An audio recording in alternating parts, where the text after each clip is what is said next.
I want you to think about the last time someone looked straight through you, like you weren't even there. I was a senior analyst for 4 years, quietly, precisely, invisibly good. My manager, Richard, had a habit. Every meeting, he would wait 3 seconds, then repeat exactly what I said as his own. The worst part was not the theft itself. It was watching the room respond to him, watching people nod, watching them write down his version of my words in their notebooks. I used to wonder if I was going insane, if I had somehow misremembered what I had just said 30 seconds earlier. I hadn't. I never had. But self-doubt is a quiet poison, and he poured it into every meeting we ever had. I opened a private spreadsheet on my personal laptop. Date. Meeting. What I said. What he said 3 seconds later. By month 6, I had 74 entries. There was also Maya. We had lunch every Thursday for 2 years. I thought she was my friend. Maya was different from Richard. Richard was arrogant. He took from me without thinking because he never considered me a real threat. Maya was calculated. She watched. She waited. She knew exactly what she was doing every single time.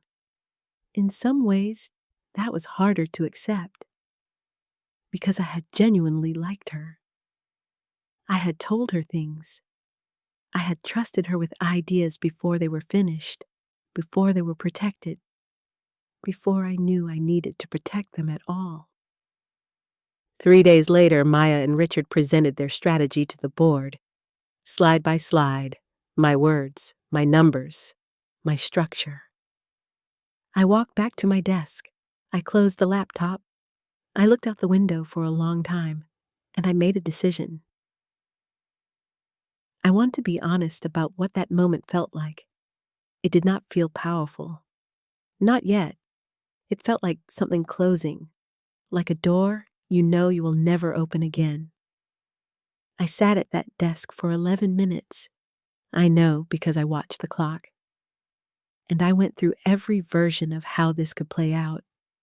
Confronting Richard, going to HR, sending an email. I had seen what happened to people who made noise. I had watched 2 colleagues before me raise concerns and quietly disappear within 6 months.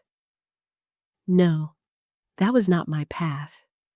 My path was something they would never see coming because it would not look like anger. It would look like nothing at all. That evening, I registered a company. Just me. I told nobody. For 8 months, I worked 2 jobs. Days at the firm, nights and weekends building my client list. My 3rd client was a company called Vantage Group. You should remember that name. Vantage Group was the firm's biggest competitor. They hired me to help them. I did not feel guilty, not even slightly.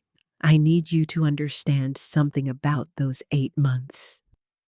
I was not angry the entire time. Anger burns too much energy. I could not afford it.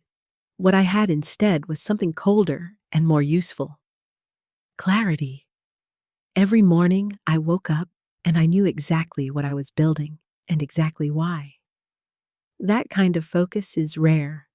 Most people never find it. I found mine at the bottom of a betrayal I had not asked for. There is a strange gratitude in that I did not expect. I placed a white envelope on Richard's desk.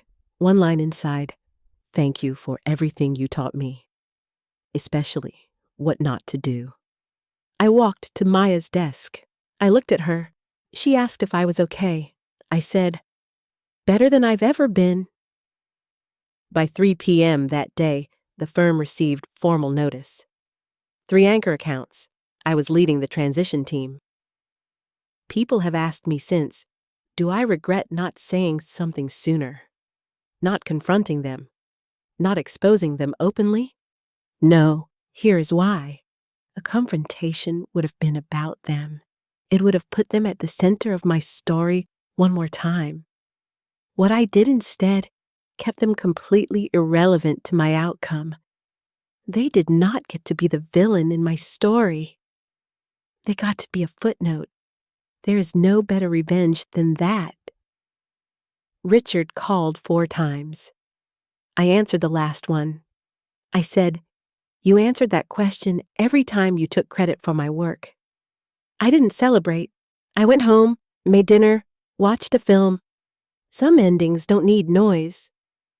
If you are being overlooked right now, build quietly, leave cleanly. Let the work speak when you're already gone.